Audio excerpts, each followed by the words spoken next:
नमस्कार दोस्तों, मैं प्रदीप कुमार आप सभी का हार्दिक स्वागत करता हूं आपके अपने YouTube channel deep study with Pradeep में। और संस्कृत अचटेट के लिए हमने छंद का टॉपिक शुरू किया हुआ था। इससे पहले हमने एक वीडियो में छंद का सामान्य परिचय, छंद की पहचान करते समय हमें किन किन बातों का ध्यान रखना चाहिए, और इसके अलावा जो पुराने एग्जाम के अंदर TGT अचटेट के अंदर जो उदाहरण आए हुए थे छंद के, एक दो उदाहरण हमने उन्हें को भी पढ़ा था। आज की वीडियो अपनी रहेगी वर्णिक छंद हम करेंगे, ठीक है। तो छंद करने से पहले हम एक बार अपने तरीके से करेंगे, बिल्कुल ही आसान तरीके से हम पढ़ेंगे। उसके बाद जो उसके नियम हैं, नियम के अनुसार हम उस छंद को पढ़ेंगे, ठीक है। सबसे पहले हम करते हैं अनुष्टुप छंद। कौन सा? अनुष्टुप छंद। अनुष्टुप छंद। तो सबसे पहले हम आसान तरीके से करेंगे, अपने तरीके से। उसके बाद हम देखेंगे जो अपने किताब के अंदर नियम लिखे हुए हैं उनको पढ़ेंगे। अनुष्टुप छंद की पहचान क्या है? जिस श्लोक के अंदर प्रत्येक चरण में 8 वर्ण हो, ठीक है, प्रत्येक पाद में 8 वर्ण हो, वह कौन सा, उसमें कौन सा छंद होता है? तो अपने अनुष्टुप छंद होता है। जिस श्लोक के प्रत्येक चरण में, चारों चरणों के अंदर 8 वर्ण होते हैं, उसमें कौन सा अपने छंद होता है? तो अनुष्टुप छंद होता है, ठीक है। उदाहरण देखते हैं, मैं लिख देता हूं उदाहरण, 1 मिनट।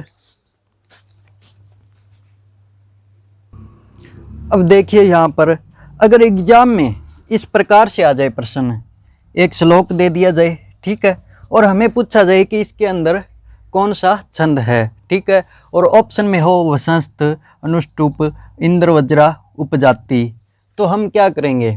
ठीक है, हम वर्णों को गिनेंगे।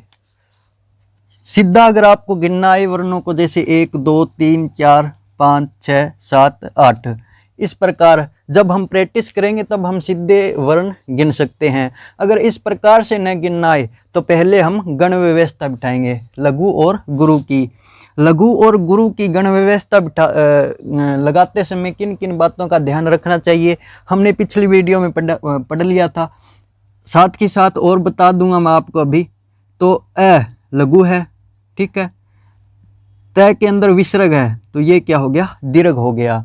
हमें श्लोक पढ़कर फिर अपना टाइम खराब नहीं करना, जितना अपना टाइम बचे उतना बचाना है हमें एग्जाम के अंदर, ठीक है। हम पहले श्लोक पढ़ेंगे, फिर उसके बाद वर्णों को गिनेंगे, फिर छंद बताएंगे। इससे अच्छा हम सीधा वर्णों को गिना और छंद बता दिया कि कौन सा छंद है। यह कौन सा है? लघु है। तय के अंदर विसर्ग है, इसीलिए ये दीर्घ हो गया। फिर लघु, बड़ी ई की मात्रा है तो दीर्घ हो गया। अगर छोटी ई की होती तो भी ये दीर्घ हो जाता, क्योंकि आधा और पूरा। अगर हलंत वर्ण है उसके बाद में पूरा वर्ण आता है ना, तो उससे पहले वाला जो है वो दीर्घ होता है। और यहाँ पर फिर बाद वाला देखना है, यहाँ पर क्या है? लघु है। इसके बाद यहाँ पर देखिए कर्तव्य, तो र और तय, यहाँ पर क्या है? आधा र है, फिर आधा तय और फिर पूरा तय, इसलिए ये क जो है दीर्घ हो जाएगा। इसी तरह से व और ये आधा है फिर पूरा है, तो इससे पहले वाला वर्ण देखना है हमें, तय, तो यह जो है यह भी दीर्घ हो जाएगा। इसके बाद यह के अंदर क्या है? अनुस्वार है, तो यह भी दीर्घ हो जाएगा, ठीक है। अपना काम यहाँ पर खत्म हो जाता है, ठीक है। अगर श्लोक आए इतना और उसमें पूछा जाए वसंत छंद है, अनुष्टुप छंद है, इंद्र वज्रा छंद है या फिर उपजाति छंद है, तो हम वर्णों को गिनेंगे 1 2 3 4 5 6 7 8। पहले चरण में ही हमने देखा कि 8 वर्ण है। ऑप्शन देखिए, अनुष्टुप छंद, सिर्फ एक अनुष्टुप छंद ही है जिसके प्रत्येक चरण के अंदर 8 वर्ण होते हैं। बाकी ऑप्शन में देखिए वसंत है, तो वसंत जो है वो जो है वो 12 वर्णों वाला छंद है। इंद्र वज्रा और उपेंद्र वज्रा जो है 11 वर्णों वाला छंद है। तो हमारा यहाँ पर काम खत्म हो गया, 8 वर्ण वाला। आगे देखने की जरूरत नहीं है हमें, गिने पहले चरण में 8 वर्ण है, अनुष्टुप छंद ऑप्शन में होगा, यह अपना राइट आंसर हो जाएगा। हम इस पर अपना आंसर टिक करके आ जाएंगे, ठीक है। क्या करना है? उदाहरण दे दिया जाए, ऑप्शन होंगे 4, उसमें एक अनुष्टुप जरूर रहेगा अगर अनुष्टुप छंद से श्लोक आता है तो, ठीक है। उदाहरण दिया, हमें क्या करना है, वहाँ पर सिर्फ वर्ण गिनने हैं, 1 2 3 4 5 6 7 8, 8 वर्ण है, अनुष्टुप लगाया, 1 मिनट का भी काम नहीं है, ठीक है। अब नियम के अनुसार से हम देखते हैं, ठीक है। श्लोके षष्टम गुरु गेयम सर्वत्र लघु पंचम द्वि पादयो हर्षवम सप्तम लघु मनीयो, ठीक है। इसके अंदर क्या होता है कि प्रत्येक चरण के अंदर 8 वर्ण होते हैं, ठीक है। और प्रत्येक चरण का छठा तो होता है अपने गुरु और 5वां वर्ण होता है लघु, ठीक है। प्रत्येक चरण का 5वां वर्ण तो होता है लघु और छठा वर्ण जो होता है प्रत्येक पाद का वो होता है गुरु। और पहले और तीसरे में 7वां जो होता है वो दीर्घ होता है और दूसरे और चौथे में जो 7वां वर्ण होता है वो अपने हर्षव होता है, ठीक है। अनुष्टुप छंद की पहचान क्या है? प्रत्येक चरण में 8 वर्ण होते हैं और जिसमें से छठा गुरु होता है वर्ण और 5वां लघु वर्ण होता है सभी चरणों का। और पहले और तीसरे में 7वां जो वर्ण होता है वो दीर्घ होता है और दूसरा और चौथे चरण के अंदर जो है हर्षव होता है 7वां वर्ण, ठीक है। यहाँ पर देखिए, अब पहला, दूसरा, तीसरा, चौथा, पांचवा देखिए यहाँ पर लघु है और छठा क्या है, गुरु है, ठीक है। इसी प्रकार से हम देखते हैं लघु गुरु गुरु, यह भी गुरु हो जाएगा क्योंकि अंग और ग का संयोग है यहाँ पर, ठीक है। फिर लघु और फिर गुरु, 1 2 3 4 5, 5वां क्या है, लघु है, ठीक है। और छठा क्या हो गया, गुरु हो गया। फिर 7वां लघु और 8वां गुरु, ठीक है, हर्षव। तो पहले और तीसरे में इसके हम चारों के अब लगा लेते हैं, लघु गुरु लघु लघु। यहाँ पर ऋषि की मात्रा है, न कि यहाँ पर श्योंग हो रहा है किसी का, इसीलिए यहाँ पर लघु हो जाता है। फिर लघु, फिर गुरु, फिर गुरु और फिर गुरु।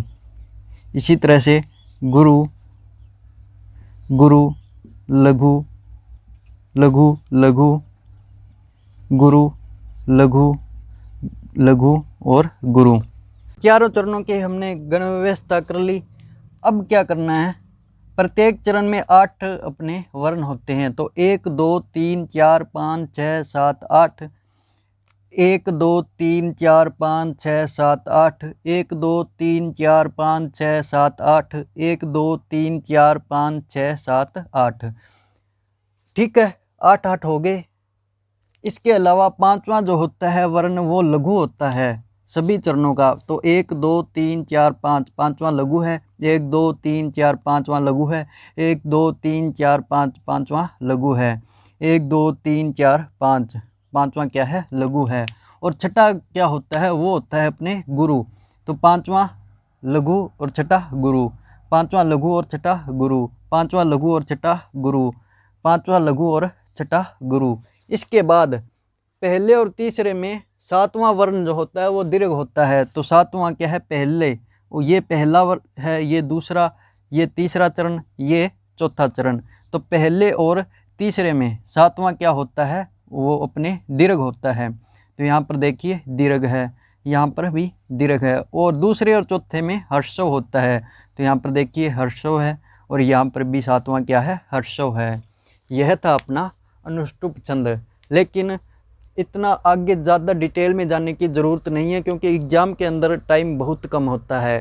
तो अगर आप सीधा उदाहरण आ जाए और 1 2 3 4 5 6 7 8 ऐसे वर्ण गिनकर भी अगर मतलब बिना सोचे समझे आप अगर अनुष्टुप पर भी अपना आंसर लगा कर आते हैं ना, तो भी आपका आंसर गलत नहीं होगा, क्योंकि सिर्फ एक अनुष्टुप ही छंद है जिसके चारों चरणों के अंदर 8 अपने वर्ण होते हैं। बाकी कोई सा भी उदाहरण आए, वंशस्थ आ जाए, इंद्र वज्रा आ जाए, उपेंद्र वज्रा आ जाए, उपजाति आ जाए, तो इन तीनों में 11 वर्ण होते हैं। वंशस्थ, द्रुत, विलंबित में, भुजंग पर्यातम के अंदर इनमें 12 वर्ण होते हैं। मालिनी, बसंत, तिलका, इनमें जो है अलग अलग 14 बसंत और 15 मालिनी के अंदर होते हैं वर्ण।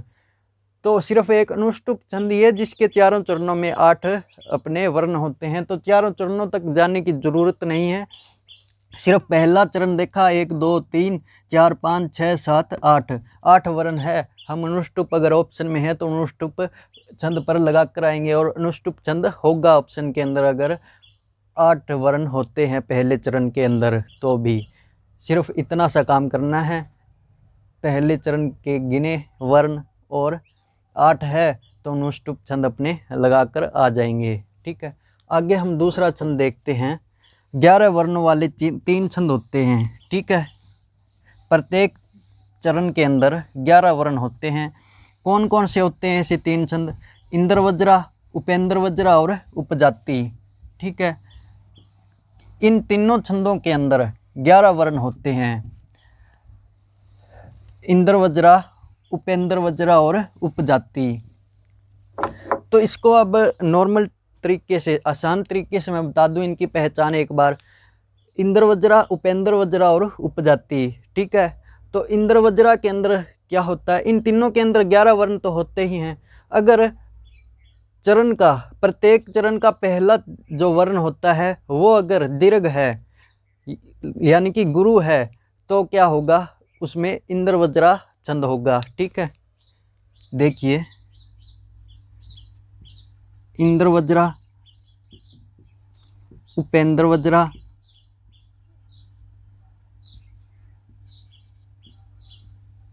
और उपजाति,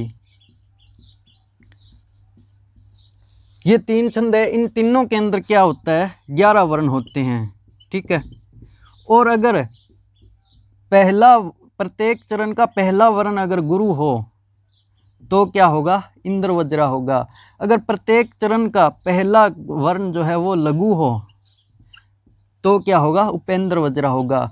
और लघु और गुरु का मिश्रण हो, यानी कि पहले चरण में लघु है, दूसरे में अगर गुरु आ जाए, फिर तीसरे में लघु आ जाए, चौथे में गुरु आ जाए, या फिर पहले 3 में लघु है, चौथे में गुरु आ जाए, या फिर पहले 2 में गुरु है, फिर 2 में लघु आ जाए, तो इस प्रकार से हो, 11 वर्ण हो और इस प्रकार से मिश्रण हो ना, तो उसमें उपजाति छंद होता है। ठीक है, इसको अब हम याद कैसे रख सकते हैं? अब इंद्र वज्रा शब्द देखिए, तो न और द इनका श्योंग है, तो इससे पहले वाला वर्ण क्या होगा? दीर्घ हो जाएगा। ठीक है, इंद्र वज्रा का ई क्या है? दीर्घ है। और यहाँ पर देखिए ऊ क्या है? लघु है। तो इंद्र वज्रा का पहला वर्ण क्या होता है? प्रत्येक चरणों के अंदर गुरु होता है, और उपेंद्र वज्रा का क्या होता है? वो लघु होता है। इस प्रकार से हम याद कर सकते हैं। अब देखते हैं इनको सीरियल से एक एक करके। सबसे पहले इंद्र वज्रा। इंद्र वज्रा की पहचान क्या है?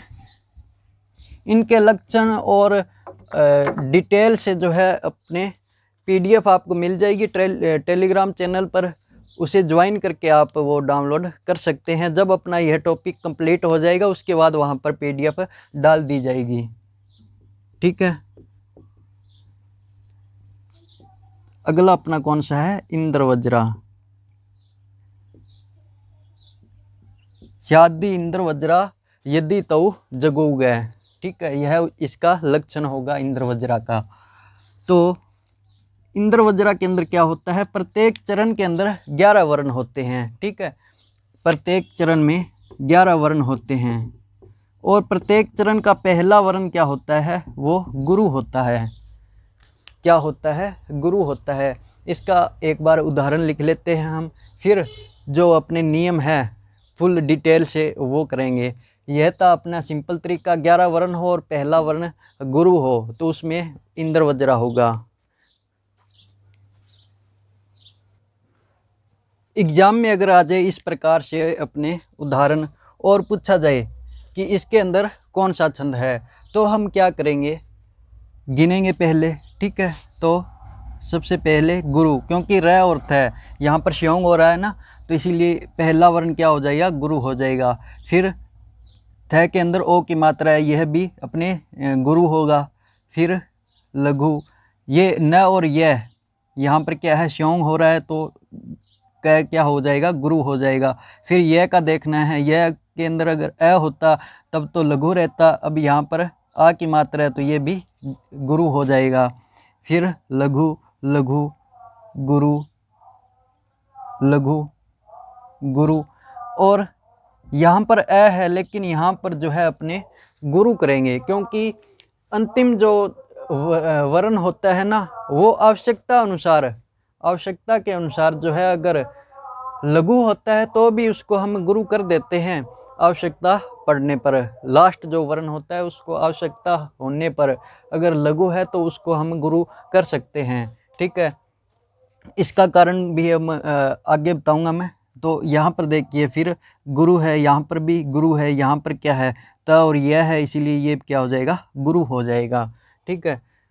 तो प्रत्येक चरण का पहला क्या है, गुरु है। अपने तरीके से हम करें तो यहाँ पर गिनिए, 1 2 3 4 5 6 7 8 9 10 11 वर्ण है, और प्रत्येक चरण का पहला वर्ण क्या है, यह भी गुरु है, यह भी गुरु है, और यह भी गुरु है, और यह भी गुरु है। तो इसके अंदर क्या हो जाएगा, इंद्र वज्रा अपने छंद हो जाएगा, ठीक है।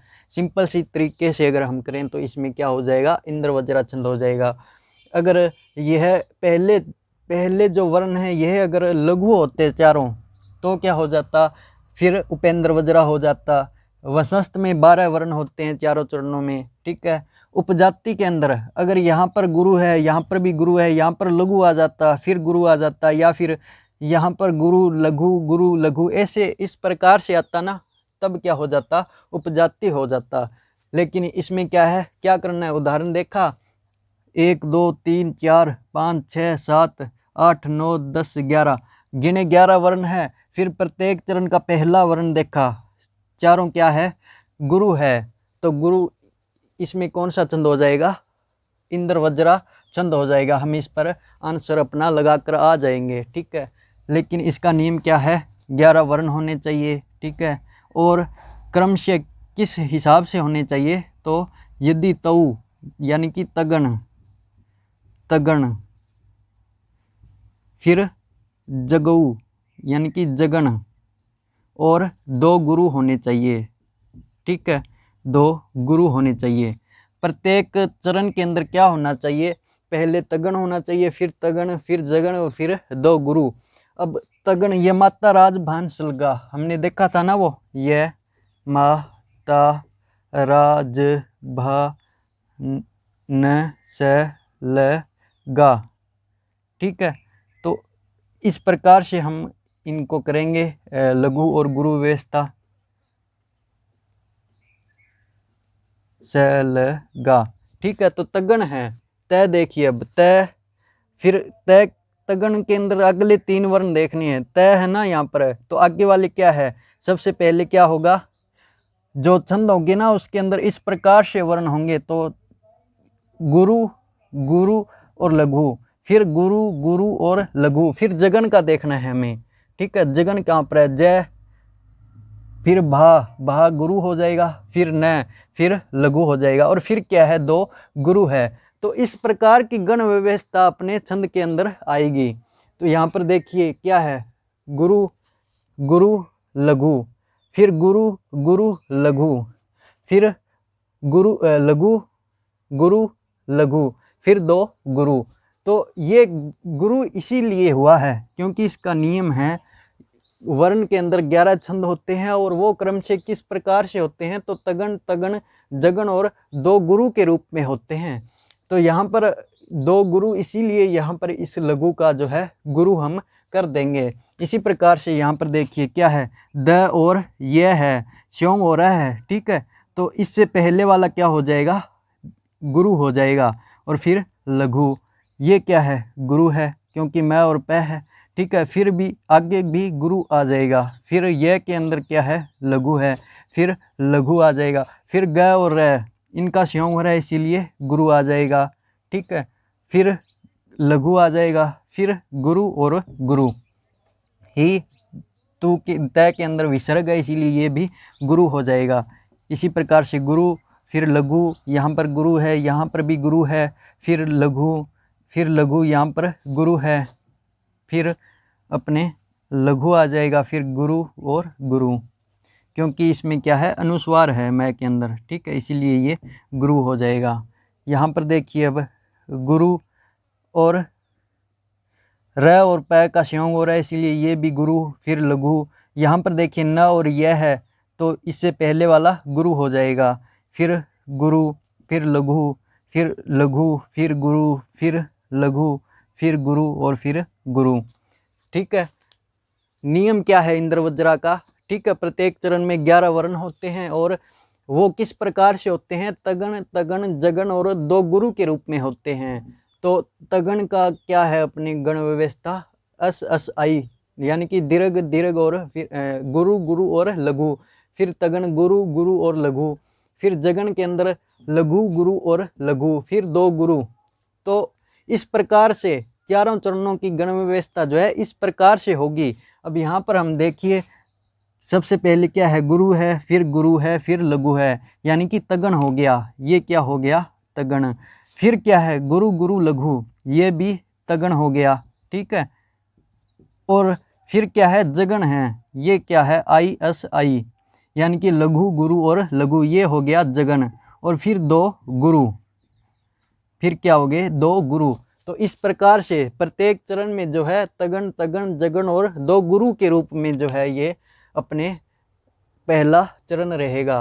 और अर्थो ही कन्या परकीय एव, यह जो सूक्ति है अपने अभिज्ञान शाकुंतल जो कि कालिदास द्वारा रचित है, यह सूक्ति अपने प्रसिद्ध है, अचटेट के एग्जाम में आई हुई है कि यह सूक्ति कहाँ से ली गई है, तो अभिज्ञान शाकुंतलम से ली गई है यह सूक्ति। अर्थो ही कन्या परकीय एव, यानी कि कन्या जो होती है पुत्री, वो वस्तुत जो है वस्तुतः पराया धन होता है। अर्थो धन, यानी कि संपत्ति, वो जो है कन्या पुत्री जो है वस्तुतः पराया धन होता है। ठीक है, या फिर पराई संपत्ति होती है, इसकी हिंदी यह बनेगी। ठीक है, अस अस आई, यानी कि तगण, फिर अस अस आई तगण, फिर जगन और फिर 2 गुरु।